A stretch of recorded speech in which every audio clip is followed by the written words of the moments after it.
أعوذ بالله من الشيطان الرجيم.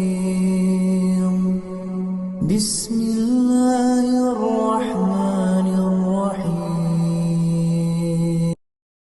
قد أفلح المؤمنون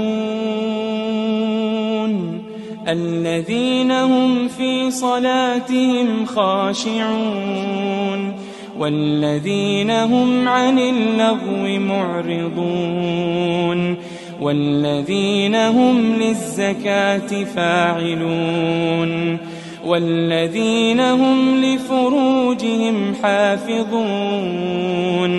إلا على أزواجهم أو ما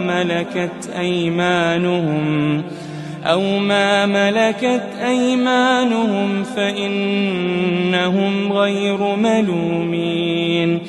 فمن ابتغى وراء ذلك فأولئك هم العادون والذين هم لأماناتهم وعهدهم راعون والذين هم على صلواتهم يحافظون أولئك